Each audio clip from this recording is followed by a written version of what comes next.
Bonjour à toutes et à tous, bienvenue pour un nouveau numéro de Bet de Week-end. On va analyser les quintés plus de samedi et dimanche avec un gros temps fort ce week-end. Également le retour des super week-ends avec pas moins de 15 paris boostés. Donc ne manquez pas ça sur equidia.fr, on a essayé de plancher dessus. Pour m'accompagner aujourd'hui à ma gauche, Kevin Baudot, commençons ce grand week-end sportif. Enfin, tu m'invites. Ça faisait, c'est la Non, première... mais je suis quand même un peu déçu. Hein. C'est vrai Ça que fait combien de temps 3 semaines ça que t'es fait là 3 semaines que je présente et c'est la première Et fois c'est qu'on est maintenant ensemble. que je viens. Ah là là. On dit toujours un petit peu le meilleur pour la fin. Ouais. Là, je t'ai attendu quand même qu'il y ait un Ouais, gros je viens avec week-end plaisir. sportif. Je viens avec plaisir quand même. Comment tu sens Ouais, ça va. le week-end? Mais il est beau ce week-end. On a des belles courses à Vincennes samedi. On a des groupes également à Longchamp. Donc non, franchement, top le programme. Avec également 3 listed. Et pour t'accompagner aujourd'hui, quelqu'un que je vois très souvent, même plus que ma mère maintenant à la rédaction, c'est Félix. Comment ça va? Bonjour à tous, oui effectivement Hugo, j'ai bien l'habitude de te voir dans cette émission à la place de présentateur. Et c'est vrai qu'en plus, tu me laisses pas sur ma faim. Tu es en forme dernièrement, tu trouves très souvent les gagnants, donc c'est avec plaisir de te réinviter. On va commencer sans plus tarder à analyser le quintet de samedi. Si vous voulez bien, messieurs, est-ce que Kevin, tu peux me présenter la course et me dire qui sera ton favori? Alors, la course se prénomine le prix Jean Le Gonidec. Ça sera la R1 C4. Il y a 2175 mètres à parcourir. Ils sont 13. Ce sont des concurrents dont le nom commence par K. Ce sont les 5 ans. C'est quasiment les meilleurs. On n'a pas Cocktail du Dain qui fait partie des tops, mais on a quand même un super plateau, 2175 mètres. Ils vont partir devant les tribunes et puis faire un tour de piste. C'est vrai que c'est une très belle épreuve, comme tu l'as dit, labellisé groupe 2, mais avec quand même un grand absent, c'est Cocktail du Dain, et également à noter, même s'ils sont 13 pour le moment, c'est Las, Kosamui, Emoji Rouge, Ferré. On va faire 100, je pense, messieurs. Oui, on aura quelques rayures. Ça paraît assez limpide. Ça paraît assez limpide. Et qui, justement, aura ta préférence, Kevin? J'ai eu du mal pour la victoire. Après, pour les 6, c'est un peu plus facile. Mais j'ai mis Kataki Doualis en tête. Cheval qui a déjà montré sa valeur au niveau groupe. Il est très bon deuxième la dernière fois de Cocktail du Dain. Il est capable d'aller devant, il est capable d'attendre, capable de tout faire. L'entourage est très chaud. Je le vois lutter pour la victoire. Gagner, pas forcément, je l'ai mis en tête, mais lutter pour la victoire, ça c'est une certitude. C'est vrai que pour la victoire avant coup, ça a l'air quand même assez ouvert, mais il y a plusieurs candidatures qui se détachent. Et également, c'est ce numéro 13 que Kevin a mis dans son ticket et que Félix a mis en tête. Exactement, Canad Believ, numéro 13 au départ de cette course, qui est en grande forme, lauréate du prix Henri Lévesque, 3e du prix Albert Demarque. Un binôme de feu avec Eric Raffin. Ils ont couru ensemble 9 fois, 3 victoires, 5 places. Sur le parcours de vitesse de Vincennes aussi, c'est très bien. Donc voilà, ça m'a paru assez sympa de mettre Canad Believ en tête. Et du coup, également, pour juste tes propos, c'est celle également qui court le plus vite sur le parcours, une 10-1, donc vraiment impossible de faire sans elle. Kevin, tu me rejoins là-dessus? Ça va aller très vite. Mais il a raison de l'avoir tenté, il faut le tenter aussi. Moi j'ai mis le 7, 7-13, 13-7, j'aurais pu faire les deux. Hein, mais c'est vrai qu'avant le coup, messieurs, vous avez le même couplet. Donc je sais qu'il y a certaines personnes qui sont friandes de jouer les couplets. N'hésitez pas, 13-7, les deux experts. On voit le compte en banque, elle a plus de 600 000 euros, si je dis pas de bêtises. Non, 850 000. Donc elle est largement au-dessus des autres. Elle est proche du million. J'aimerais bien évoquer, c'est la candidature du numéro 6, c'est Carlito. Kevin, tu ne l'as pas retenu dans ton ticket, mais Félix, oui. Alors Félix, déjà, pourquoi tu l'as retenu? Ouais, justement, Carlito est en belle forme, 3e récemment en gain dans un quintet, après une rentrée ferrée. Il n'était pas déféré des 4 ce jour-là, là il le sera. Johan Le Bourgeois le connaît par cœur. Son entourage nous dit qu'il devrait monter en condition sur ce quintet. Donc voilà, ça m'a paru sympa de le mettre aussi dans mon podium même. Dans ton podium. Ouais, dans mon podium. Et également, juste pour continuer, c'est vrai que vous pouvez retrouver sur equidia.fr les interviews d'avant-course. Johan Le Bourgeois était assez chaud là-dessus. Il était très content de sa fin de course avec, mais Kevin, peut-être, n'était pas assez satisfait. Ouais, mais je ne l'ai pas mis, il faut faire des choix. Hein. Moi, c'est entre guillemets ma rayure. La dernière fois, il a eu le parcours plutôt favorable. Il s'est relancé pour finir, ça c'est sûr. Là, j'ai peur que ça aille très vite, qu'il se retrouve un petit peu dans le groupe de tête, un peu pas forcément le nez au vent, mais trop dans la bataille. J'en ai préféré d'autres. Je pense que ça va finir sur lui dans la ligne droite et je l'ai pas mis. Et en parlant des autres, justement, mais il a le droit. Hein. Franchement, il a le droit. Il peut être sur le podium, mais faut faire des choix. J'ai choisi des grosses cotes. Ouais, c'est ça. Et justement, j'allais y venir. Ouais. Tu parlais de grosses cotes. Je vois, il y a ce numéro 4 qui s'est glissé dans ton ticket. C'est Kobayashi. Bah oui, le Japon. Eh oui. Le Japon, obligatoirement. Non, il retrouve Mathieu Mottier qui s'entend bien avec lui. Il a été un peu malade. Ce qui explique sa dernière sortie. Alors ça va être dur de monter sur le podium, mais il connaît le parcours, il a une bonne pointe de vitesse, il a Mathieu Mottier. pour moi, ça fait quand même pas mal d'atouts pour jouer les troubles fêtes. Et il y aura peut-être 25-30 contre 1. Et j'aimerais juste alerter, ça te fait pas peur qu'il soit déféré des 4 parce qu'on sait qu'il a été que 2 fois dans cette configuration de ferrure pour 2 Non, disqualifications. j'ai pas peur. Jamais peur. Il a peur de rien, cet Jamais homme. peur. Moi, c'est Jamais ça qui me fait peur. peur. C'est ça qui me fait Mais peur. non. C'est pour ça que tu l'as pas retenu, toi, Ouais, Félix. totalement.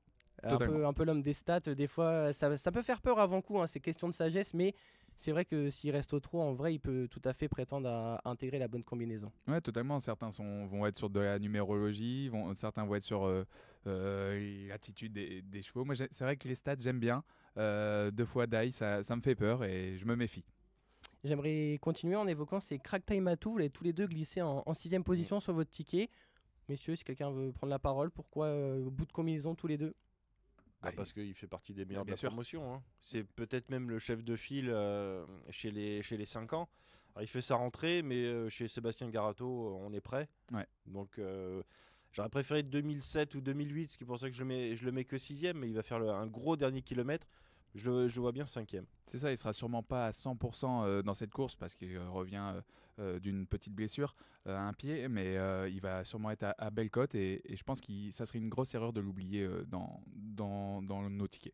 C'est vrai qu'Adrien Garato avant coup également, vous pourrez retrouver l'interview, avait dit qu'il ne semblait peut-être pas encore à 100%, mais sur ses prestations passées, hein, impossible peut-être de faire sans lui. Je continue, messieurs, pas de King Opera pour vous aujourd'hui Non. Non. Ni demain. et après-demain. Non, plus. Non, mais William Bijon, il se gratte la tête un peu avec lui. Il a un cheval qui a un potentiel qui sort de l'ordinaire. Et à chaque fois, pour finir, il se déglingue un petit peu dans les allures, comme on dit dans le jargon. C'est-à-dire qu'il est plus au trot, quoi, pour finir. S'il voulait bien aller au trot jusqu'au bout, il pourrait, mais en ce moment, il n'est pas très rassurant. William Bijon reste à 100 sulky. Il peut être 5ème, parce que c'est sûrement quand on l'attend pas qu'il est capable de venir. Mais avant le coup, je préfère d'autres candidatures. Mais c'est un super cheval, c'est un cheval de groupe 1. Hein. Justement, ce que je veux dire, c'est un cheval de groupe 1. Oui. Et en parlant aussi de chevaux qui ont brillé par le passé, il y a Kamehameha, le numéro 8. Vous avez fait tous les 200. On sait qu'Antoine Lérété avait dit avant coup qu'il aurait aimé courir GNT. Félix, toi, tu as décidé de faire l'impasse ce samedi. Ouais, c'est un peu ma rayure, mais où je suis. Si j'avais fait un ticket en 7, j'aurais pu mettre Kamehameha, mais là j'ai décidé de faire un ticket à taux plein.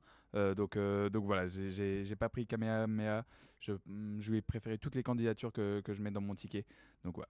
Pas de Super Saiyan du coup. Ce samedi, messieurs, c'est un petit peu l'heure de vous confronter, vos tickets si vous le voulez bien. Donc Kevin, je te laisse la main. Allez, présente-nous je ton la garde. ticket. Katakid Wallis, le numéro 7 que je mets en tête.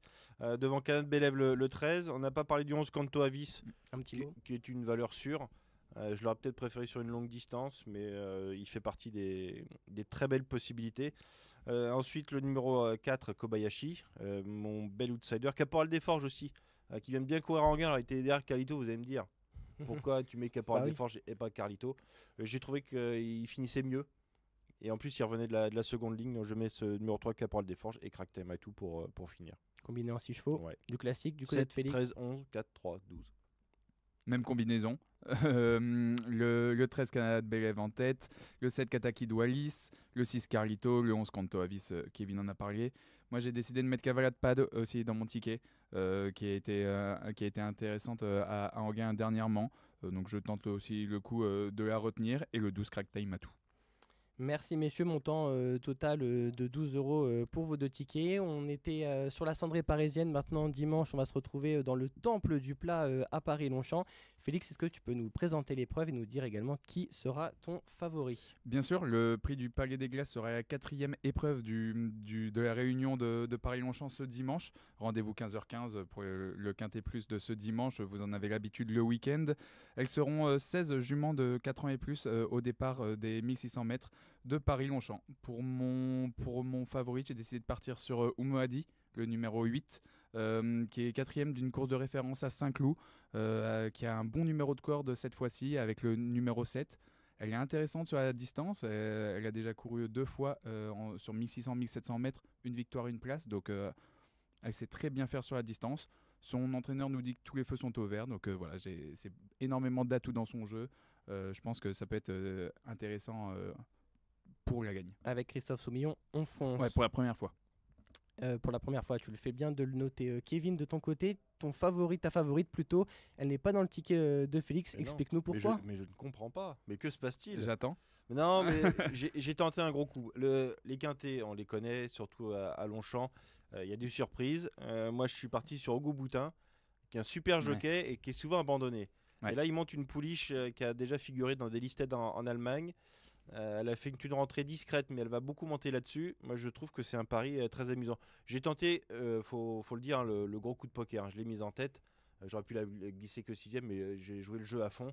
Quitte à la mettre, autant viser un gros rapport. Donc, malgré ce numéro 10 dans les stalles, je pense qu'elle peut faire un très beau coup. Mais comme tu l'as dit, en plus, les handicaps nous réservent toujours un lot de surprises auquel Oui, puis on n'est pas là pour s'attend donner les favoris. Donc, bon. En parlant de favoris, justement, vous avez tous les deux un cheval sur lequel je pense que vous êtes d'accord. C'est Avenue Montaigne également. Vous avez placé en deuxième position. Félix, je te vois hocher la tête. C'est une base assez solide, Avenue Montaigne, dans ce quintet. Au début, je l'avais même placé en tête. Le numéro 15 me fait un peu peur quand même dans les stalles. Deuxième du quintet de plus à Saint-Cloud en dernier lieu, compétitive en valeur 39. Jamais sorti du podium depuis le début de sa carrière, si je ne me trompe pas. Voilà, c'est autant d'arguments qui font qu'on est obligé de garder Avenue Montaigne dans notre ticket. Une base, du coup, plus que solide avant coup. Complètement. Du côté de Kevin, moi, j'ai vu, il y a une petite chose qui m'a interpellé également, qui ne fera pas partie des favoris, c'est Calixia, le numéro 6. Premier handicap. Ouais, si, elle sera jouée. Je pense qu'elle sera jouée. Ouais, je pense qu'elle sera jouée. Elle sera à moins de 10 contre 1. Un petit peu moins. Ah ouais. Ouais, je suis d'accord. Je pense qu'elle va être vraiment jouée. Alors pourquoi ça va vraiment mais jouer, remarquez, elle est en forme. Philippe Decou qui vise très bien ses épreuves. Elle est parfaitement bien placée au poids. Corde 14, mais elle est capable de bien finir. Donc je suis pas très inquiet. Gagner, elle peut, mais je la vois sûre dans les 5 premiers. Ouais. Le podium est largement à sa portée, je pense. Messieurs, qu'est-ce qu'on fait également de la numéro 9? C'est Aversa. Elle a toujours été proche dernièrement de son quintet plus, sans vraiment, on va dire, nous rassurer. Souvent 6ème. Elle a beaucoup couru rapproché. Elle a fait le plein de fraîcheur. Même si elle aura le 13 dans les boîtes de départ, ce qui peut être un frein, messieurs, elle qui aime bien prendre la tête. Ouais, moi je retiens Aversa. J'ai toujours bien aimé depuis le début de sa carrière. Nicolas Cory est assez confiant avant le début de ce quintet dimanche. Certes, ça sera le 13 dans les stalles, c'est pas forcément un avantage, mais je pense que pour la bonne combinaison, ça peut être une 3e, 4e place. Elle est ultra régulière depuis qu'elle court en valeur 35,5. Moi je l'ai mis 4e sur mon ticket. Et toi, Kevin, du coup, on fait sans Aversa. Ouais, j'ai tenté. Gros ticket. C'est vrai que. Après, au galop, on va toujours sur les favoris. Et puis on est toujours déçu. Il y a des grosses cotes. Donc, alors, j'ai pas d'argument forcément très valable avant le coup parce qu'elle est plutôt en forme. Mais je pense qu'elle va encore aller de l'avant, même ou derrière les premiers. Je pense que ça va finir plus vite. Mais des fois, il y a des chevaux qu'on sent. Il suffit que je dise ça pour que fasse l'arrivée, évidemment. Mais des fois, on est obligé de faire des choix sans avoir vraiment d'arguments. Elle a pas beaucoup de marge au poids non plus. C'est pas la folie. Donc, je pourrais être 4-5e, mais pas mieux. On préfère Chica des Ciudad de ton côté? J'ai bien aimé sa dernière course. Je suis d'accord. Et puis, Paul de Chevigny, c'est un super entraîneur. Qui est très chaud avant coup, qui lui dit qu'elle est dans la la forme de sa vie. Pourtant, quand même. Il est des fois assez réservé, mais là, il est très très chaud. Et avec Axel Baron, elle va encore finir super fort. Il y a la distance. Il faut voir la distance, mais moi je pense qu'elle peut finir très fort. Paul de Chevigny n'est pas inquiet du côté de la distance, donc personnellement je fais confiance. C'est l'interrogation. C'est un petit peu le coup de poker, le X de cette épreuve. C'est exactement ça. Petite dernière candidature à évoquer avant que messieurs vous nous proposiez vos tickets. Moi c'est Alva, je sais pas trop quoi en faire. Est-ce que vous l'avez retenue ou pas? Parce qu'on sait que du coup elle vient de s'imposer le 3 avril dernier. Elle a pris 3 kilos de pénalisation. Félix, tu fais avec toi quand même? Ouais, je fais avec. Pareil, les 3 chevaux que j'avais sortis de suite, c'est Alva, Avenue Montagne et On va dit. Mais bon, c'est sûr qu'avec la pénalisation de 3 kilos qu'elle a subie après sa victoire du 3 avril, c'est tout de suite plus compliqué. On ne sait jamais trop. C'est pour ça que je l'ai mis derrière. De ces 3 chevaux, je l'ai mis en 3e position. Elle a fait un break depuis. Elle a été pénalisée de 3 kilos, comme on l'a dit. Je pense qu'elle peut encore bien faire. Mais voilà, c'est une histoire d'impression. Il y a du pour et du contre. Bon bah messieurs, je pense que le décor est planté actuellement. C'est l'heure de confronter vos tickets si vous voulez bien. Cette fois, Félix, je te laisse commencer. Allez, Bah, on a parlé de tous mes chevaux dans cette étude de quintet, donc je vais révéler l'ordre de mon ticket. Donc un ticket combiné en 6 chevaux, le 8 Umvadi, le 3 Avenue Montaigne, le 5 Alva, le 9 Aversa, le 12 Chica de Ciudad et le 6 Calixia. Et du côté de Kevin, même formule. Ouais, j'aurais pu en mettre plus. Hein. J'ai des regrets, notamment Alva, le numéro 5. J'ai mis Donamé en tête, le numéro 4. Avenue Montaigne, comme Félix, hein, j'aurais pu la placer en tête. Puis au dernier moment, j'ai joué le côté un petit peu plus spéculatif. Le numéro 6, Calixia, voilà, je pense que c'est une des bases de cette épreuve. Umvadi avec Christophe Sumion. Évidemment, on a parlé de Chica de Ciudad, le numéro 12. Et je mets le numéro 7. Signora Bellissima. Un petit mot sur ce numéro 7. Qui revient d'un niveau inférieur, mais le numéro de corde est plutôt bon. Et quand on fait les lignes, c'était plutôt bien. Donc allez placer correctement normalement. Et associé à Monsieur Quintet également. Donc j'ai eu du mal à retirer Christiane Demuro qui monte Alva. Je pouvais pas enlever Stéphane Pasquier. Il faut faire des choix. Il n'y a pas eu de Diardouin d'ailleurs dans ce Quintet. Non, il est pas Quintet. au départ. T'es un petit peu déçu? Non, mais j'ai Hugo Boutin. Ah. Un mal pour un bien parfois. Oui. Merci beaucoup messieurs pour vos tickets. Également ce dimanche 8 juin, ne manquez pas, on va suivre le jackpot d'or. Donc l'homme qui a gagné, on va dire, ce ticket, il va pouvoir jouer 10 000 euros sur la course de son choix. Donc on va pouvoir le suivre sur nos réseaux sociaux, également sur equidia.fr. Merci messieurs pour l'analyse de ces deux quintés. Comme je vous l'ai dit, un très gros temps fort sportif avec de nombreux groupes et également les super week-ends à retrouver sur notre site. En attendant, merci Kevin. À bientôt. J'espère très vite ça te dépend retrouver. De toi, Hugo. Hein. La prochaine fois, je t'invite en priorité. Allez. Merci Félix. Merci à tous. Et en vous souhaitant un très bon week-end. Ciao, ciao.